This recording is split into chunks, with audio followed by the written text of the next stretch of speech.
Welcome to the League of Logic podcast, a podcast where you can learn how to think for yourself. If you'd like to learn more about what we are doing, check out our website at leagueoflogic.com.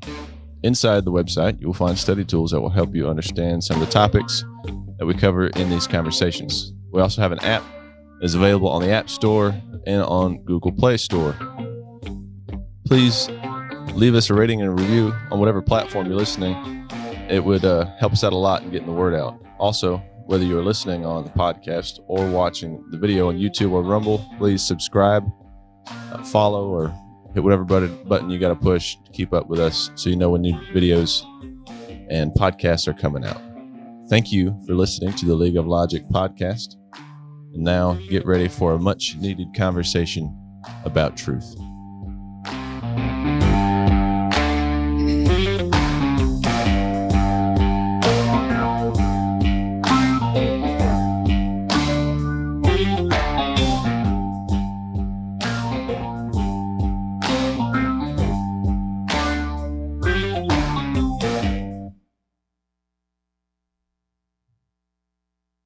Woo! I was waiting for someone else to do it. Yeah, nobody was doing it. That's your call sign now. But I tell you, the whole Ric Flair skit thing from last week has been a hit. People have talked more about Ric Flair than our content. The nature boy. Yeah, the nature boy. That's how popular he was. Pops, he came over. He was like, man, I hadn't thought about Ric Flair in years. Isn't his daughter wrestling? I don't know. I think she is. I quit watching it when it turned fake. Yeah.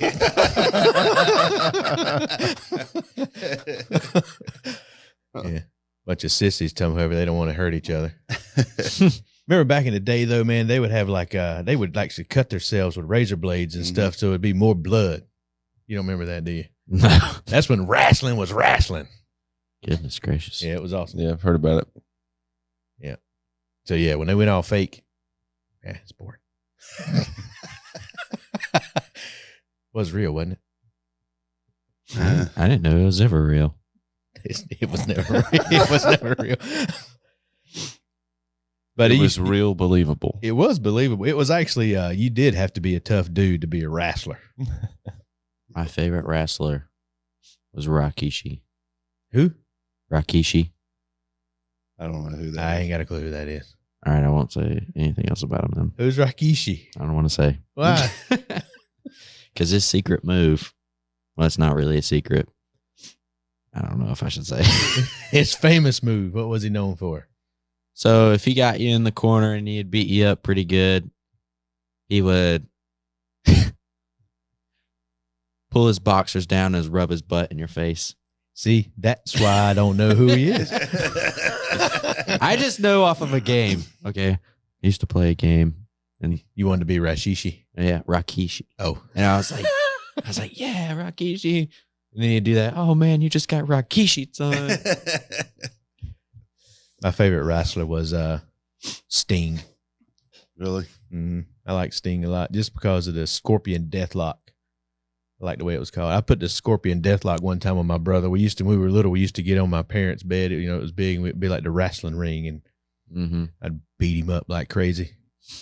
And then one time I put him in the Scorpion Deathlock, and I had no idea that it really hurt. I thought, this would be cool. But it hurt him. Yeah, I got in trouble for that. I like the old Igor. You remember him? I remember Igor. Igor was cool. He burned his eyeball out with a cigar. Yeah. Yeah, I'm telling you, man. Back when men were men. Yeah. Hacksaw Jim Douglas, remember him? Walking around with a 2x4. Oh. I didn't get that much into it. It was fun back then, man. The Road Warriors, remember those guys? Oh, yeah. Oh, yeah. I remember The Undertaker, Mm-hmm. The Rock. Oh, that's the new generation. Yeah, right. Yeah, The Rock Well- started the new generation stuff. I remember The Rock when he first came out. And then this one girl named China. Don't know who she was, but it was hard to beat her on the video game. Basically, all of my experience stems from that one For the video game. yeah. China and The Rock were when it started to shift. When The Rock first got there. So you had, and then what was his name? Goldberg and those guys, when they showed up, the scene started to change. Mm.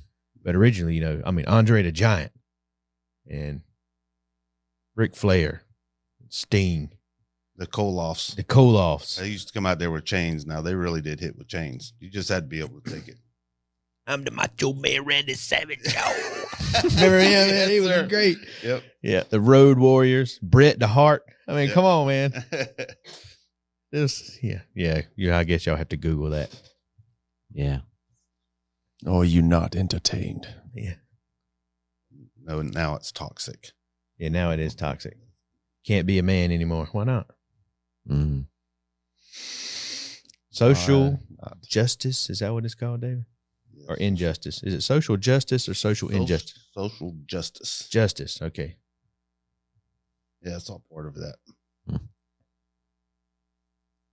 So, what is being a man?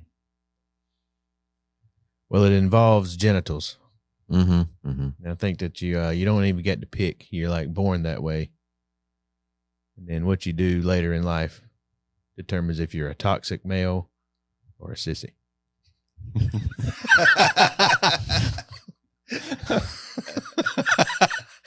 Oh man, might as well get right off to the bat, right? Just Yeah, well, it's true. Oh yeah. All that stuff ties back to what you last week. I didn't say what I was thinking, but they do want to, in social justice, they want to take the character of a person and change it so that they do not fall to they're not identified to the bad or toxic characteristics. And with medical news today, I pulled this article up and looked at it last night. And they're saying that toxic masculinity is a harmful concept, and some of the significant importance of manliness that's toxic is based on strength, lack of emotion, self-sufficiency, dominance, and sexual virility. So basically, to be acceptable, you have to be a sissy today. well, there's a lot of guys out there that are trying really hard then to be acceptable. I guess so. Ryan's thinking. How do you deal with that and not be offensive? You be a man anyway. You be a man. That's right. Be a man. Be a man about it. Just be a man. One of my favorite lines of all movies is in The Godfather. You can learn a lot from the Godfather movies. I heard this week, actually, it came up that it was the best movie there was. Have you never seen The Godfathers? No. Oh, You got to watch it. that's tonight, more dude. important than wrestling. You need to watch The Godfathers. So The Godfather, the original Godfather, the one who was good, right? He, Don Corleone. Mm-hmm. He, there was this singer guy, special, famous dude, the olive oil voice. I can't remember what his name is. He used to lean the microphone over and the girls would go nuts. Oh, yeah. Anyway, that guy wanted a part in a movie, and the guy who was producing the movie wouldn't give him the part. And so he goes to see The Godfather, and he says, "This part's perfect for me, Godfather." And he starts crying. He said, "I don't know what I'm going to do." And the Godfather stands up and slaps him across the face, said, "You could be a man. What is this? Cry like a woman." Yeah. And that was awesome, man. I use that all the time, but that's what they call toxic masculinity. Mm. Is the men should not have to suppress their emotions because that's toxic.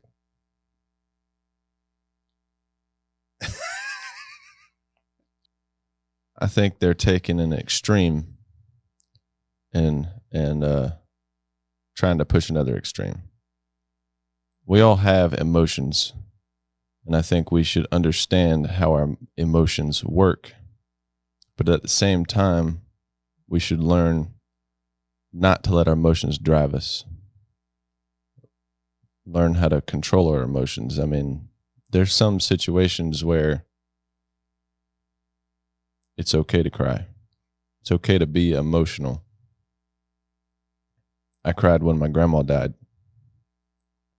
There is this big taboo of, a man shouldn't cry, and, big tough guys don't cry and things like that. But I think there is a balance of knowing when to be reserved, held back, understanding of emotions. I mean, you have to learn to be that way to be married. Mm-hmm. Your wife will be emotional. You have to learn to understand emotions and how they work. Isn't that not like being a grown up though? To learn how to control your emotions? Yeah. Yeah.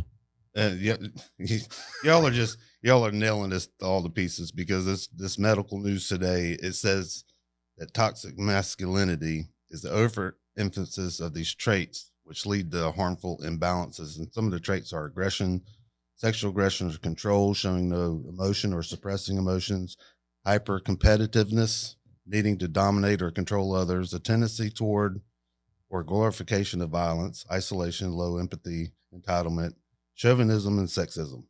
Mm-hmm. So what you're talking about is a balance, but what their society is saying today is do away with it, because we don't have enough adults in the world. Right. I mean, that from listening to two of y'all, that's what I'm getting. Yeah. You know, we're dealing with a bunch of immature children. Yeah. That's what it is. And so society's getting blamed for all of it, you know, and we're labeled as toxic. Mm-hmm. So I'll make some people mad. You know why there's a such thing as toxic masculinity? You talking about where it all stemmed from? Mm-hmm. No, you just have some idiots in the world. Feminism. That's what I thought. Bunch of ladies that wanted to be dudes. Right? And can't. And so the only way is to suppress a man from being a man. Mm-hmm. Mm-hmm. That's a terrible thing. Yeah, somebody's like, that guy's a chauvinist pig. Oink, oink, baby. Yes, that's what happened. It was feminism that started it all. I'm going to bust your bubble. Okay. It wasn't feminism. What was it? The original concept of toxic masculinity came in the 80s, and it was defined as I don't know how you pronounce this. I'm going to spell it mythopoetic. Anybody want to take a shot at that? Myopathical. I guess so. Men's movement. Myopathic. It was men. It was sissy men that did it. Mythopoetic. Mythopoetic. I don't even know what that word means. Know what poetic means? Oh, I had to look that up too. I think I have. That's a word. But that's basically what it was. It was a bunch of sissy men that wanted to take the roles of women and stay in home and all this other stuff that and a lot of psychiatrists that pushed this. Man, I tell you, that's just so funny. I wish I could say names. Oh, go ahead. I can't do it. Do initials. I can't. It's in the family. You know what I mean? I'd be calling out family members. Oh, we've got it narrowed down. Yeah. It's in Brian's family. I mean. Oh man. Was it men wanting to have women traits, or was it more of just men wanting a lack of responsibility? You got it. Yeah. A bunch of children. Lazy people, not wanting They responsibility. didn't want to grow up and be responsible.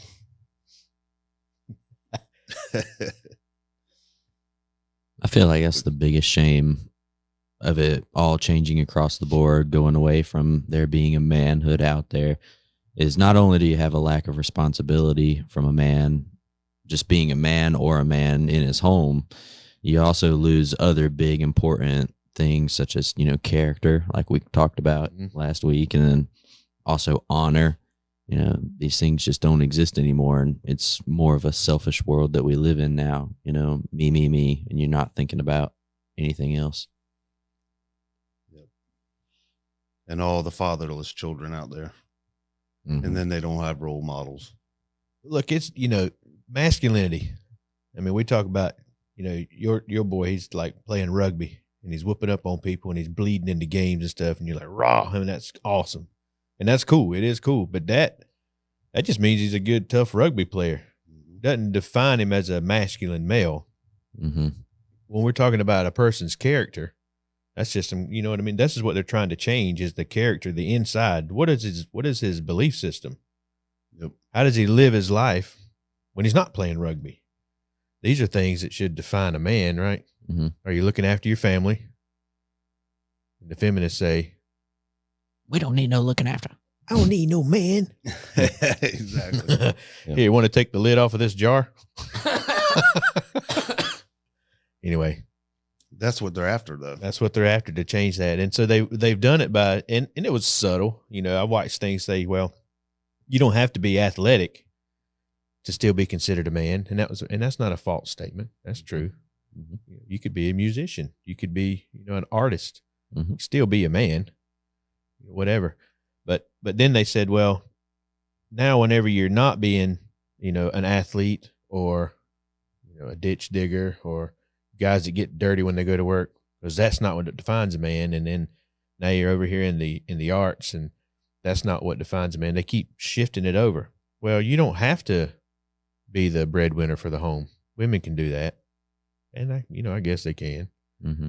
But part of the character of a man is when he has a family, he should want to look after it and support it, right? Mm-hmm. And that doesn't mean that, the way the economy and things are in the day, you got to have two incomes a lot of times. Mm-hmm. But there's still an order to things. And where do we get that kind of order to a family? How do we know what that order should be?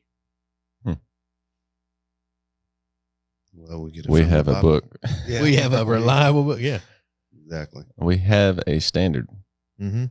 And inside of that book, does it say, if you're not good at football, then you're not a man? Not true. It doesn't say that. Mm-hmm. Does it say that if you are an artist, you can't be a man? No, it doesn't. No. But it does say, man that don't work ought not eat. Mm-hmm. Yep. It does say that a man ought to rule over his household well, and they're going to say that's a terrible word, rule. But mm-hmm. It's a terrible word if you rip it out of context. I've got 5 aspects of what a man should be, and I think ultimately, well, the first one is godliness. Mm-hmm. I think a real man should be pursuing godliness. Absolutely. Because who is the ultimate example of a man? Jesus. Mm-hmm. Jesus is the example of how a man should be. And as a man, I should be trying to live up to his example. Second is self-control,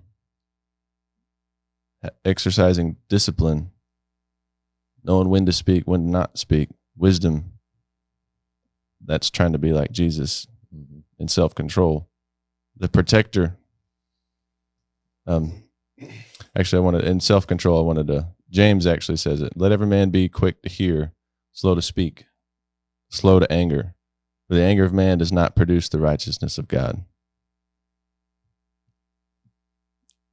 Thinking also under the lines of self-control is taking up responsibility.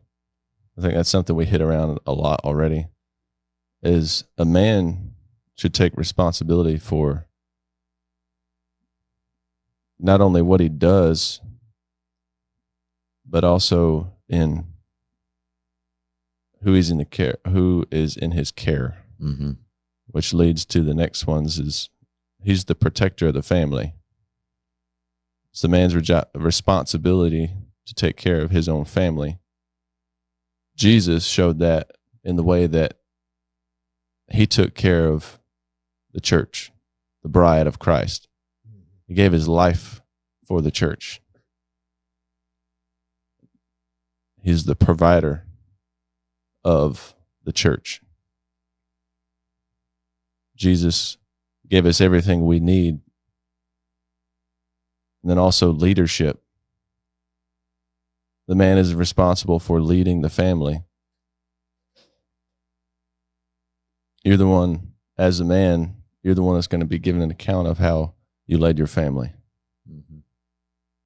When it's all said and done. And I think about this, I was just thinking about, what a man should be. And I'm very thankful to have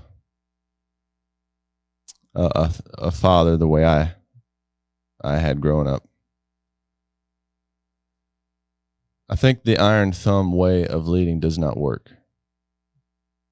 And I see that and other examples, and I look back at the way my dad raised my brothers and I in a way. My dad's a tough man. He had a set of rules in his house. These are the rules you followed. And he based his rules on biblical standard, by the way. If you wanted to go off and break those rules, then you would realize very quickly that there was a man in charge. Yeah, right. And I think what sticks out to me the most is that Dad was consistent with the rules, but he knew how to enforce them with love. And whenever I was in trouble, I knew it was because I had done something to hinder or strain our relationship. Whenever the punishment was over, it was over. And I think that's part of the difference of doing things with love and doing them out of love. So practically, if I were to do something wrong, growing up, if I were to, disobey one of the rules, I would get a spanking for it. When he did, I remember hearing Dad tell me, he said, I love you, but I want you to obey me. When the punishment was over, though, so was the rebuke. He didn't nag me about it or tell me how bad of a person I was for breaking the rules. There was consequences for the bad things, learning right and wrong.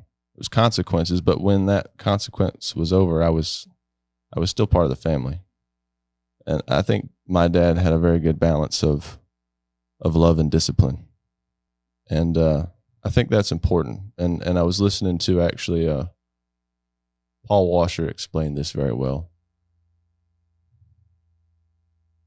Love should be the basis of being a man. Jesus showed that love and the way he gave his life for the church. We should lead, provide, protect our family and give our life for our family and take responsibility out of love the way that Jesus did. Women should ought to be really thankful that men have a desire to be a biblical man, particularly following Jesus's lead, because he's actually the one who gave women value. Mm-hmm. Yeah. And so if you're thinking back through history, there has always and there will always be a difference between men and women, and that is okay. Yeah. A man is not a woman, and a woman is not a man. Ever. Right? Right. We need both. One is just as important as the other one. And the first time that we see that recorded in a book, that women had value just like men had value, was the things that Jesus was teaching us through his word. And I don't know why we got away from that, other than the feminist people who are trying to declare an equality, which you can't have two different things and call them the same. And you talked about it last week when you're talking about equity. It can't be equity. Value-wise, yes, we're both just as valuable. But the things that we can and can't do are pretty much, you don't want, why would you want to change that? Mm-hmm. For instance, a lady can get pregnant and give birth. A man cannot. Can we agree with that statement, please? Mm-hmm. I was listening. I was listening to a dude the other day, and he said, we live in a society right now that will believe anything you tell them. And the way you know that is if you can ever get any human being to say out loud that a man can be pregnant, which they are saying out loud these days. You're dealing with a bunch of people that are just so brainwashed and programmed that you'll never be able to convince them of any truth, because they will actually say that a man can be pregnant. I read an article and it's on, and Tucker Carlson had a monologue about it. And so I don't want to offend anyone too bad, but I do want to shake them up enough so they can understand. And Tucker Carlson, this article came out of the Pink News. Come out of the Pink News. Yeah. Okay. Says Fox News bigot Tucker Carlson goes on homophobic rant about Pete Buttigieg trying to breastfeed. Oh, that was a disgusting picture, dude. I saw that. He tried to what? This is the dude who's leading some stuff in our country right now. And so Tucker Carlson's comment that they have a problem with is, so he says, Tucker Carlson mocks Pete Buttigieg for taking paternity leave. Quote, paternity leave, they call it, trying to figure out how to breastfeed. No word on how that went. Well, I can tell you how it went. It didn't. And I know how it didn't. It's because he's a man, right? He puts on fake breasts. He wears this thing where they put milk in fake breast, slaps it over himself, and then feeds his baby. That's the picture. And that's not toxic. Exactly. That is a mental disorder, people. Something ain't right about that. I like to listen to this guy. His name Ryan Mickler. He's got this podcast called Order of Man. And he said the way he describes it is there's a difference between a man and a male. And he said a man is the one that's going to, take responsibility, that's going to, like what we've already talked about. A male is just the gender. Mm-hmm. And I think that's a lot of what we deal with. There's a lot of males out there that aren't really men. Well, that leads right into the next article that I found. And this is from the AP, Associated Press, right? And the headline on their article, which was written, this is an older article, but it just shows how far we've come. This was back in the Donald Trump days. They hated Donald Trump because he was being a masculine male. Yeah. And it says sex and gender aren't the same. Science says, I forgot the most important two words. Yeah, man. Science says that sex and gender are not the same. And so they have these doctors. I wouldn't go to these doctors, by the way. These doctors are, it says anatomy at birth let's try this again. Anatomy at birth may prompt a check in the male or female box on the birth certificate, but to doctors and scientists, sex and gender aren't always the same. Really? Why not?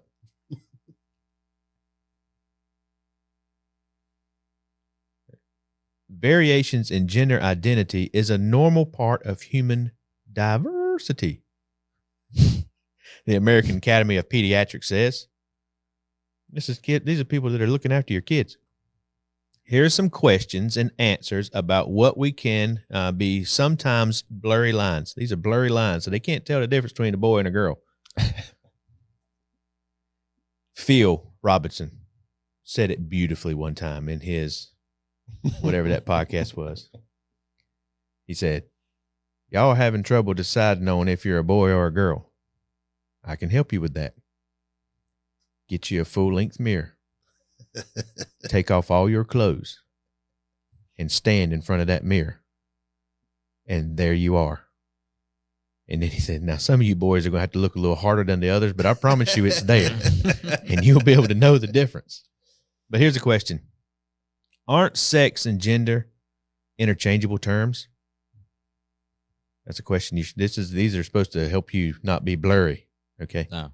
Yeah. Don't be blurry. This is a question you need to ask yourself. For the answer, sex typically refers to the anatomy, while gender goes beyond biology.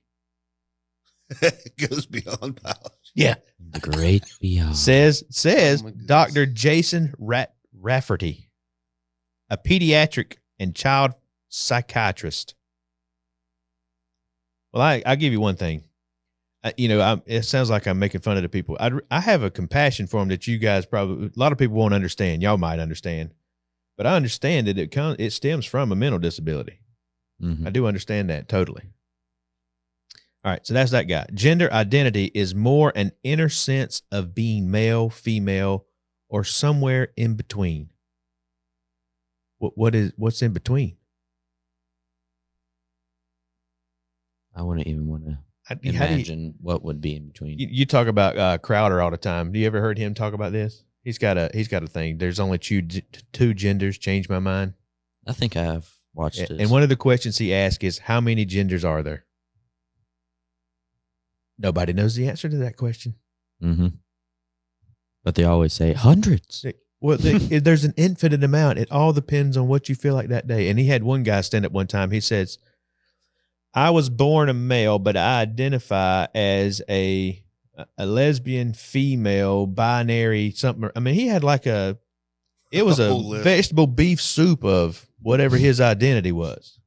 You know, everything left over in the fridge, just throw it in. That's what I am.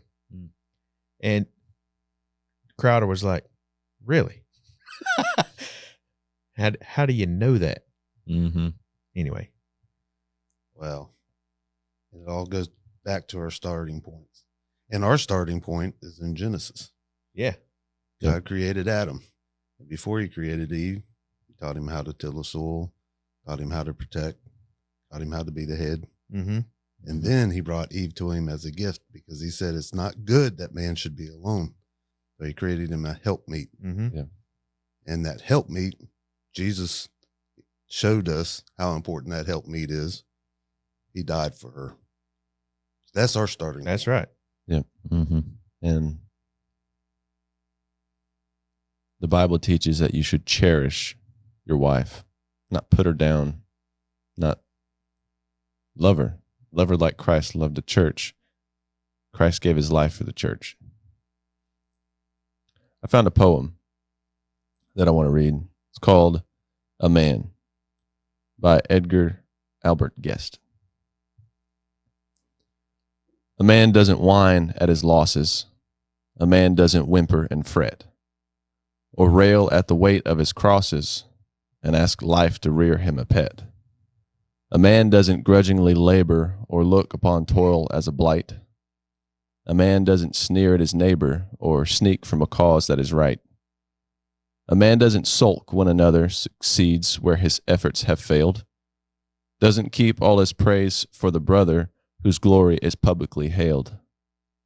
And pass by the weak and the humble as though they were not of his clay.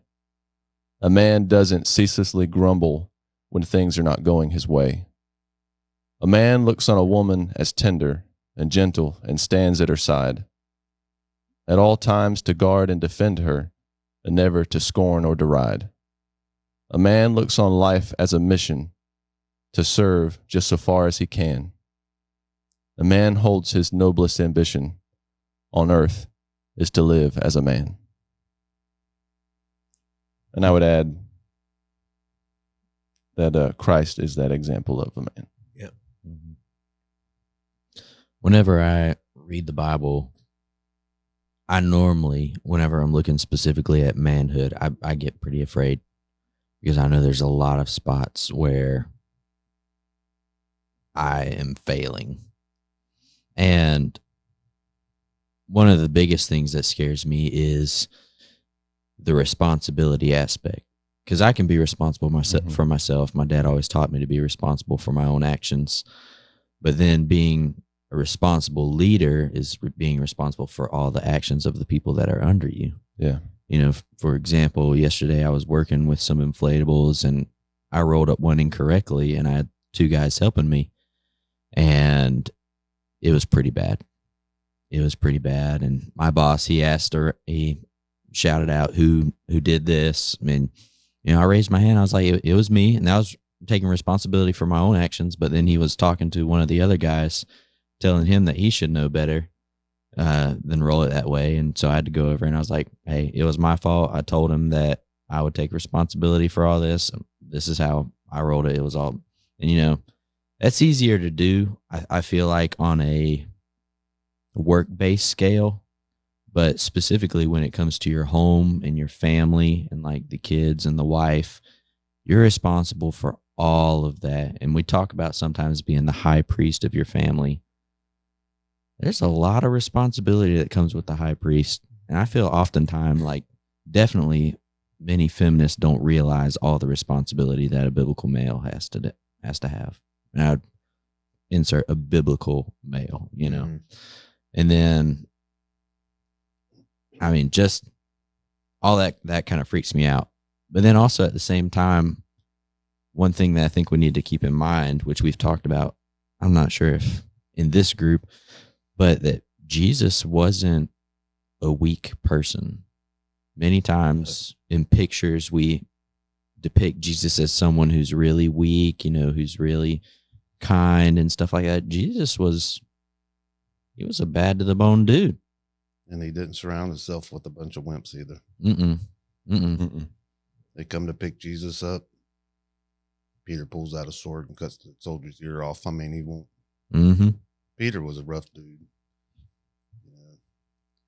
And what you're saying too, Andrew, a lot of that has to do with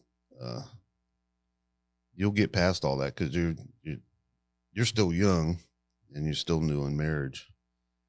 And there comes a point when that kind of changes, believe it or not. I now realize we got grandkids. And my wife surrounds herself with everybody's kids. Let me tell you something, dude. I'd rather have men's responsibility than a woman to work every day. Absolutely. I could not do what she does. That's why it's important that we're different. It is. Right. And I can't do what she does. Cannot do it. That is why it is important for us to be different. Why would you want the same thing of everything all the way across the board? It's an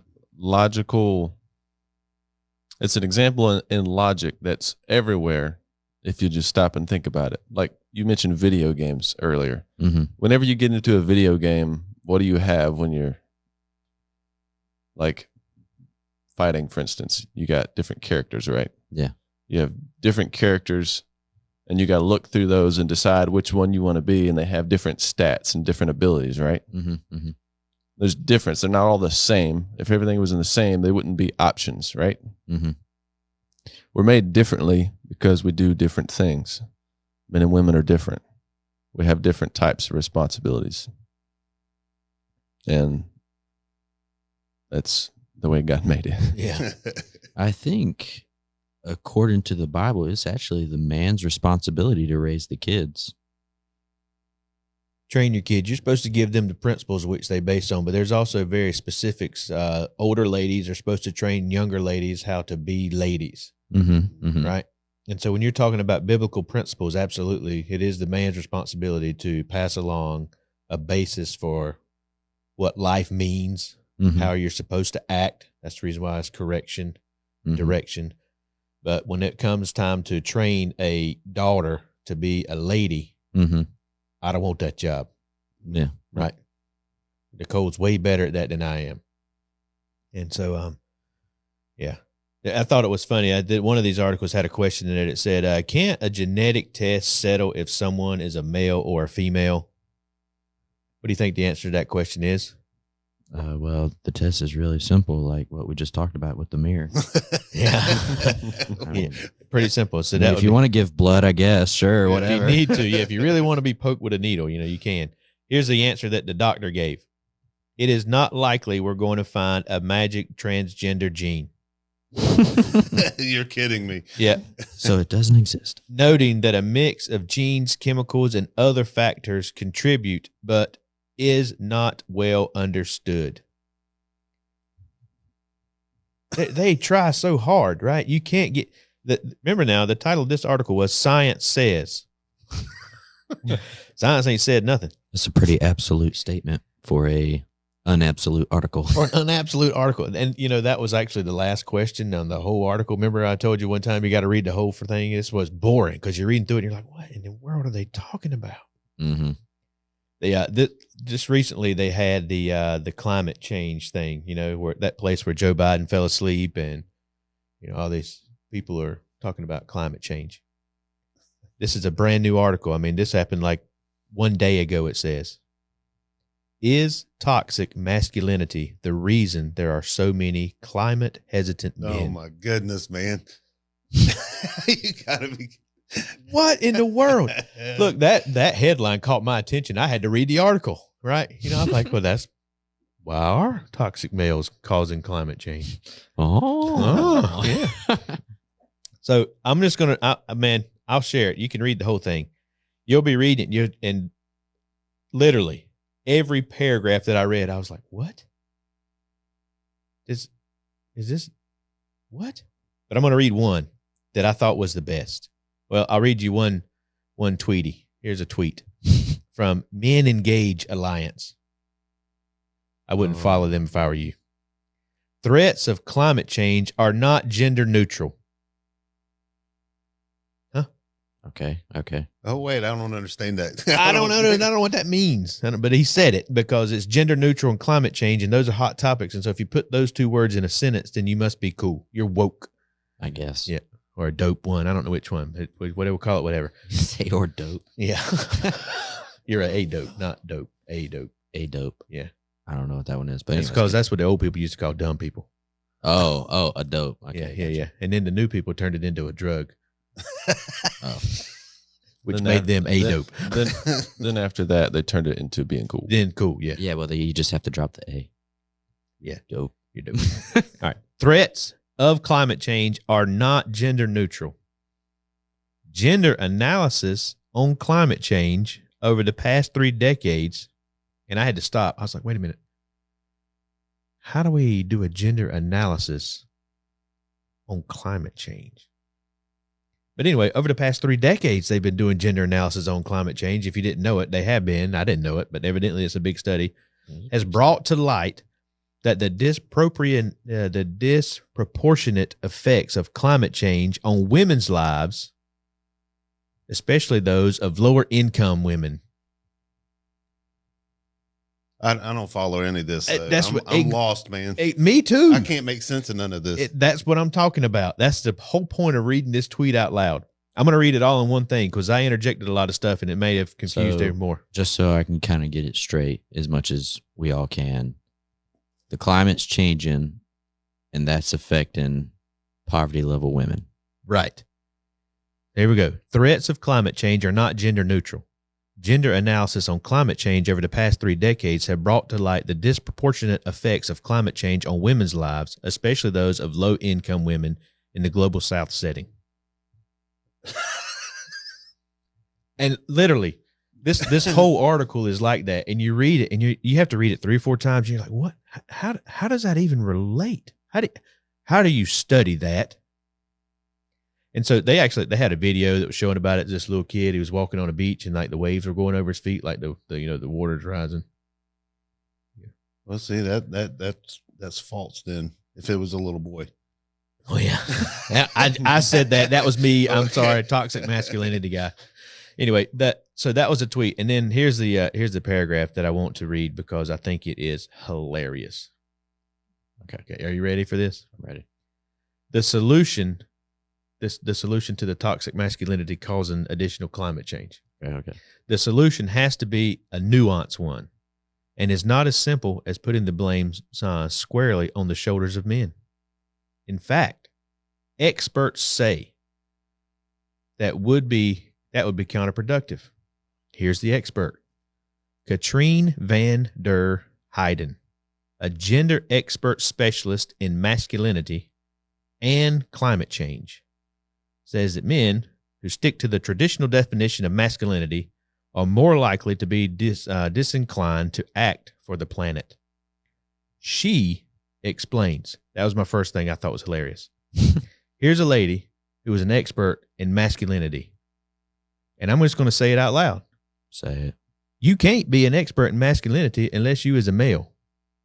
I ain't an expert in femininity Yep. Mm-hmm. because I ain't no female. I can't even begin to tell you what happens in a female's body. Well, I understand, But I know what happens in a male's body. Mm-hmm. She ain't got a clue. So off the bat, Yep. to call yourself an expert in masculinity and be a woman, you're a liar. Yeah. You're wishful thinking. Go home. Try something else. All right. So she explains this. The problem is not with men as such. Okay. I thought it was. We have many male allies who are willing to do their part. Instead, the root cause is in patriarchal masculinity. And there are many names for this, including toxic masculinity. This is the funniest sentence that I've read the whole thing. Here we go. It is the traditional way of defining masculinity as everything that is not feminine.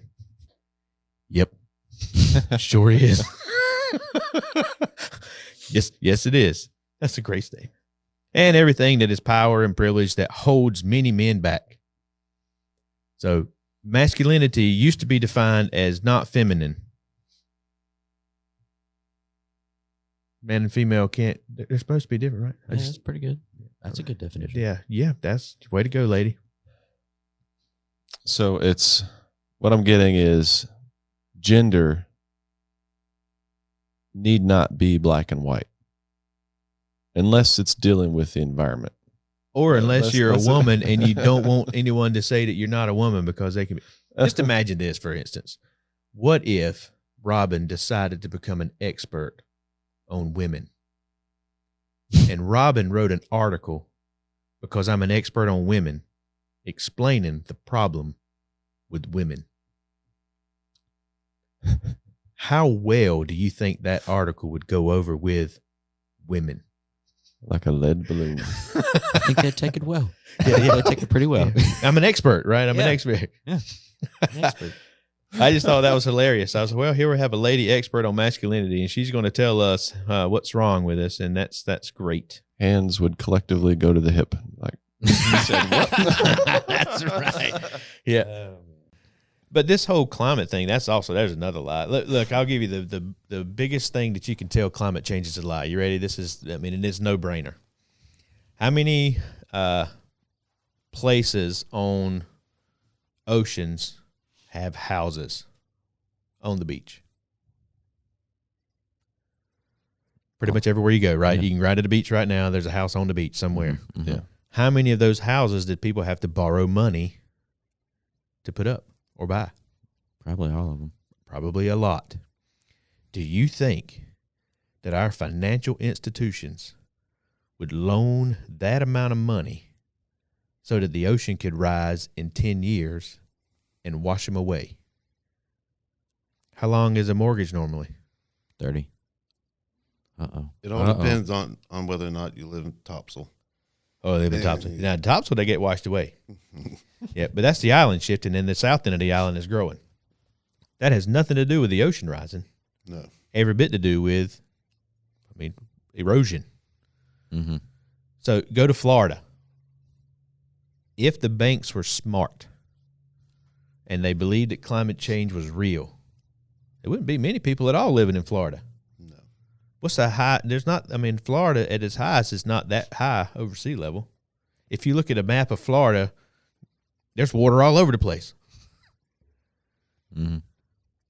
The financial institutions are not stupid. They're not going to invest their money in something that they know in 10 years is going to wash away. That would be dumb. Yeah. Whatever. Climate change and gender. I don't know. I'm confused, man. I feel like I really need to get like super high. Maybe I'd understand some of it. I don't know. Is that how they get it? I think it comes down to a word that I got in high school, and I may not even use it right, but jargon. It's using big words to describe simple concepts. And then one of the big ways that we see this is in the medical field. And whenever I got leukemia, we sat in front of a doctor, and he gave this big old spiel using all these words, and we said, all right, man, break it down. What do we got? He's like, oh, you got chronic myelogenous leukemia. We're like, okay. Basically what he was using medical jargon that we couldn't follow and understand. And what the article that Robin just read was basically, I don't know what type of jargon it was, but there was a lot of jargon in it. And so for me, it's more of, stop looking at what they're saying and looking at listening to them almost, which is kind of a weird way to say it whenever Trying to make sense out of nonsense. No. That's what it's like to me. I heard recently had a conversation with a teenager, an adult teenager, I don't know if they were 20 yet, and they said that, what the biggest problem, what causes the biggest separation in the age gap between like me and them is that that's what he said. My generation doesn't feel like we are heard. And so I ask a simple question. What do you have to say? Because I've been listening and I ain't heard nothing. Right. And if they're going to say, what they got, threats of climate change are not gender neutral. Gender analysis on climate change over the past 3 decades have brought to light the disproportionate effects of climate change on women's lives, especially in low-income women. If that's what you got to say, there's no wonder nobody wants to listen to you. Mm-hmm. And that's jargon. Is that jargon? Well, is it hot topics using the what do you call those words? Talking points. Yeah, there you go. you know how we sometimes say, look at my right hand so you don't see what the left is doing? Uh-huh. The right hand is the jargon. It's like when you go to church and you're like, how you doing, buddy? And he's like, oh, man, the Lord has blessed me beyond my fields can handle. My barns are full. And I don't believe that. You're probably really hurting, you know? And you cut through all of their jargon and you know who they are. You can see into them. So what would be cutting through the jargon of all this medical or whatever jargon was on that article? You know, it's not climate change. It's not any of that stuff. It's wanting to tear down the patriarchy of traditional manhood. To change the character of man, Mm-hmm. social justice. Exactly. Mm-hmm. Yeah. You just have to cipher through the jargon, which is hard. Y'all remember I guess, I don't know how many years ago it was. It wasn't long ago. Gillette did the commercial. Gillette used to be the best a man could get. Remember that? Yeah. And then they went all sissified on everybody and they said the best a man can be or something. They had this commercial that came out and it was, that's what a man was. I don't want to be one. Right? Yeah. And so Nike's picked that up now. Nike has a new commercial about toxic masculinity. This was, and they started running it in June.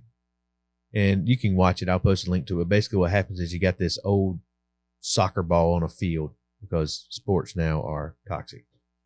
And the soccer ball is doing what coaches usually do in sports. And it's making comments like, nice guys finish last. There's no need. Everybody play hard. Give it your best. We got to win. Things like that. And so the commercial has this woke athlete that, has been oppressed. You know what I'm saying? Because he gets to play soccer for a living. So oppressed. And while this old, ragged, junky looking soccer ball is saying all the things that a coach normally was, he comes up and kicks it away. And Nike says, there's no need for this ugly side to our beautiful game. Welcome to the new moral, to the new normal. Play new. That's their slogan. Play new. That kick sounded aggressive. Yeah, he did. That was aggressive. Where's all this aggression coming from? That's a stupid analogy, though. Isn't it dumb? So basically what you're saying is a soccer player should come up and kick a coach. Pretty much. Why'd you take the coach and switch it to a soccer ball? Just have a coach there and have this soccer player come up and tear his clothes off and beat him up and light the stadium on fire. Oh, wait a minute. We have that happening. We're just trying to put makeup on it. That's right. That's exactly what's happening. That's the dumbest thing I've heard all day. And then the other thing that I thought was hilarious is because it was like, Nike is trying to take part of the Pound Me Too movement. Oh, hashtag. I'm sorry. It's hashtag Me Too. Those people who come up with that hashtag obviously did not live in the 80s because that is a pound sign all day long. I don't care what you say. I will never read it as hashtag. It's still on automated phone calls when your phone bill or whatever, you press pound. And, yeah, press pound. Yeah. It's the pound, not the hashtag. Yeah, and It's so still called that. We're all about women's rights. Women have been molested and taken advantage of. Pound me too. Really? This is the type of society. This is how much they think. Oh, there's so much backfiring. Look what all this has done to women's sports. Really, it has. Every women's record has been broken by a man. Mm-hmm. I mean, it's all backfiring. To say there's no difference in gender and you can be any way you want to be. If you're a male and you want to be a girl, go for it. It is insanity, basically. Total insanity. The dude up there in Virginia who got arrested at the board meeting because they allowed a guy in a skirt to go into the girl's bathroom because at that time he identified as a girl. Those are the things that you run into when you stop acknowledging the fact and the truth that there are two genders and that the genders need to be different for a reason. One open door for a woman is a door slammed in the face of equality. Yeah, right. I love that quote.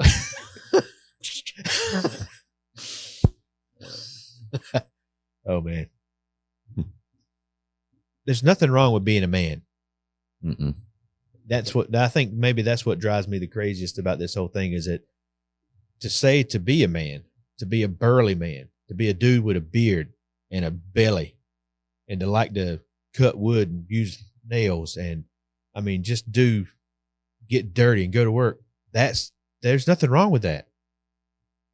In fact, that could be good for some of these other, the sissies. And there's nothing wrong with being a woman. There's nothing wrong with being a woman. Oh, I'm so thankful. Yeah. I don't have to live all this stuff. Yeah, I'm just really, man. I think we're Man. looking to get the truth in all this.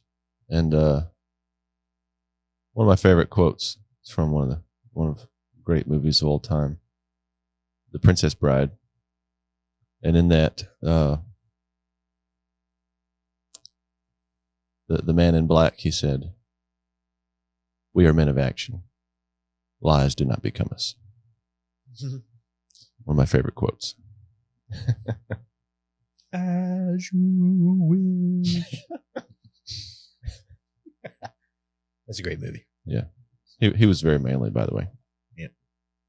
Speaking of movies, just to everybody out there, you need to watch out what your kids watch. This is true. The regular television, we quit watching regular TV a long time ago because normal sitcom shows make men out to be big doofuses or queer, right? Mm-hmm. Soft, feminine men, dummies. I mean, it's all over the place. There is no. They got Tim the Two-Man Taylor. They threw him off. I love that show. Man, what a great show! He was too manly. And then that other show that he had right after that, what was it called? That they actually brought it back. I can't remember the name of it. Anyway, I don't watch it, so I don't know up to it. But yesterday or the day before, we sat down for lunch and we said, well, we'll turn the TV on for like 5 minutes. We turned it over to the news just to see what was happening in the world. And it was a conservative news channel, so we weren't being indoctrinated with all this. There's 14,000 genders or anything. We were getting some, what is happening? But it was on television nonetheless. And so when the commercials came on, I thought to myself, what is going on? 7-year-old little girl, there is no way I would let her watch regular television if that's the type of commercials that show all the time. Mm-hmm. No way. And you're like, well, is that bad of me as a parent? No, that's me being a man. Mm-hmm. And the Bible says a man guards his family from lies and deceit, from sin. You got to protect them from those sorts of attacks. And it is not we do have a free will and we can make choices. It has absolutely nothing with me trying to suppress her feminism. It has absolutely nothing with me trying to say, well, you're trying to decide for her if she is a girl or a boy, and we have to wait until she gets older so she can make a decision for herself. No. Mm-hmm. That is absolutely asinine to make comments like that. Total asinine. Mm-hmm. What type of mental disorder do you have to be a woman, know you're a woman, but then at the same time look at someone and say, well, but if you're a girl and you feel like you need to be a boy, that's okay. Mm-hmm. That's abuse, isn't it? Is that abuse? To me, it's abuse. Hormone blockers that they're trying to give kids now as they're young to block the hormones that naturally occur in their body so that they cannot go through puberty until they make the decision on what gender they want to be. What? That's pushing them in a specific direction. Mm-hmm. You stop it. Yeah. Are we really going to say that God made that mistake? Is that what they want to say? They don't care. They don't believe in him. I have people that I know that have been past clients that claim the name of Jesus and be a Christian and will tell you that love is love. And sometimes there are men or women that are trapped in the other type of body. I don't understand the whole love is love like thought line, because if you want to go with that thought line, yeah, I can go with that thought line. And God created a place to where you do not have to dwell with him. He loves you so much, he created a place you don't have to dwell with him. He's not going to force you to be with him. That place is called hell. That is love. You know, so if you want to say love is love, okay, there's some parents that have to give their kids shot that are really painful, but if they don't, their kid will probably die. Like kids, I don't know what it's called, but something with their kids' sugar or something like that. Insulin. Diabetes. Yeah. That shot hurts. But if he doesn't, you know, I wonder if he's just like, love is love. I'm not going to make you give this shot. Yeah. Yeah. I mean, I hate love is love. That's stupid. Yep. I think sometimes, though, what stems from feminism is a misunderstanding of the woman's role. Because the woman's role is actually super powerful when you think about it. Woman's role is fantastic. Why would you want to take away from that? Kind of what David was talking about. Like, it is super, super strong. I was listening to one philosopher one time, and his name was Jordan Peterson. And he brought up old Disney movies, in which a lot of feminists, I guess, at that time were like, look at Beauty and the Beast, of how this patriarch just completely destroys everything, and it's the end of the story. This is such a manly movie.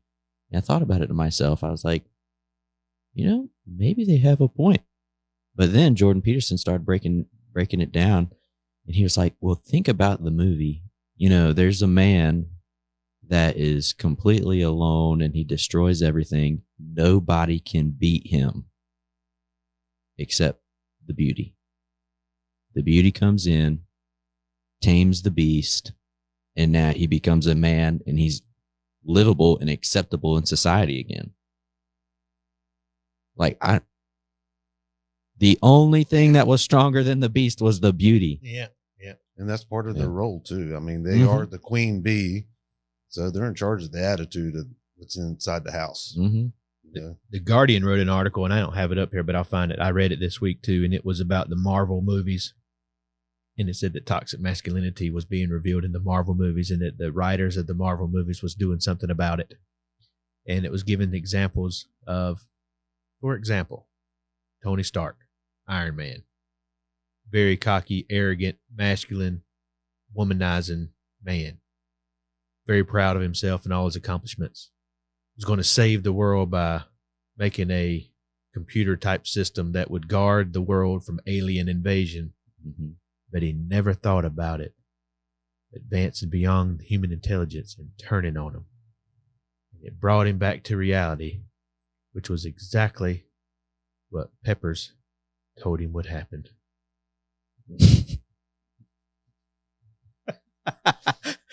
And then they said Dr. Strange. They interviewed the dude. Dr. Strange. I know, not Dr. Strange. Dr. Strange starts off arrogant, cocky doctor, best in his class, can do anything, don't need you to tell me nothing, until crashes and burns. Hands are ruined, and now it humbled him back to the spot where he realized that the lady who taught him everything was smarter than him. First off, I don't know if she taught him everything. She was just a colleague. No, not the worker lady, the bald-headed lady. Oh, the bald-headed lady. Yeah, Gotcha. the bald-headed lady. The ancient one. The ancient one. Not Run that I to know for that. salvation. That just kind of came out of nowhere. Yeah.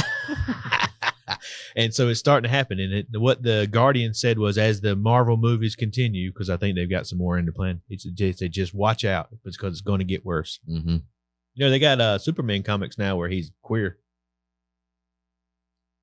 I was very Supposed to be disappointed. Superman's son, I think. Isn't it supposed to be his son? I don't know who it is. I don't know. Is it his son or his daughter, or is it both I'm done with at it. the same time? I don't know.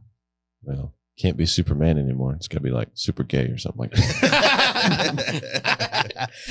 It's gender binary neutral something. It's super gender binary neutral. Yeah. Oh my- Whenever I think about it, and this is the last thing I'll say, but if I was a woman I would want to be married to a alpha male. If that makes any sense, because It makes sense. You get what you want. You're protected from other people. Like, it's super great. Like, you can get what you want. You're protected, taken care of. Well, this is why we have such a high high divorce rates and unsatisfactory marriages and stuff, is because you got feminism showing up and will not allow the man in a marriage to be the man. Mm-hmm. And so I will be honest with you. I've been through a divorce. You been through a divorce, Dave? When you were in the first marriage with the divorced lady, would she allow you to be the man, or did she try to be the man and rule everything? Yeah. That's how mine turned out. You were not allowed to do things that a man does to be able to look after stuff. It was a total question of your masculinity. And so you know what I did as a man? I sat down and I did absolutely nothing. And I dared somebody to try to make me do something. And because I'm a man, you couldn't. And it ruined everything. I'm not saying that's right, because that's probably very wrong. You know what I mean? But if you take a lady who thinks that she's a feminist, she's not going to call herself that, but she's a feminist. If you would allow her to experience the marriage as God wrote it down in the Bible with a real man, she'd change her whole outlook on what she thought she really was. Yeah. They'd appreciate it. And that's what we lack. We lack men who are biblically based men. We need more of those who ain't afraid of the ladies to be a man up front, because they'll figure it out. Oh, well, yeah, that is actually better than one that wears Pee Wee Herman suits and blouses. Wearing blouses now. What? Yep. When I was looking these things up, I did notice there's a lot of women and younger women who are very disappointed that masculine males are on the decline, because that's what they're looking for. You can't get what you want from a soft, sissified male. It's almost like misery loves company. I'm a feminist that has a really defeated husband. Instead of trying to change that and build my husband up, I'm just going to make everybody else as miserable as me. Pretty much. So, to end it off, I'm going back to The Godfather. You can act like a man. Don't you want to just slap some people and say, you can just act like a man? Oh, man. You could really just keep going with this, because there's a whole other aspect we hadn't covered, which James talks about. It says, be doers of the word, and not hearers only. A man is a doer. Yep. Absolutely. Yeah. Yeah, that's going to be a Tuesday night. Ready for that? So don't skip again, man. Don't skip again. Yeah. What do you think? I think that's it. See ya.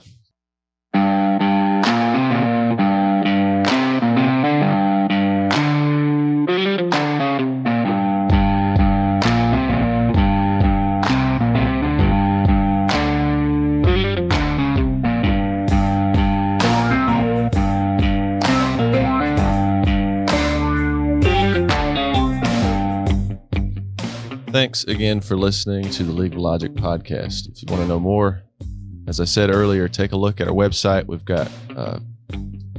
got study tools that you can learn more about these topics, like why do we believe the Bible? Why is that our basis? What is moral relativism? What is your starting point? Take a look at those.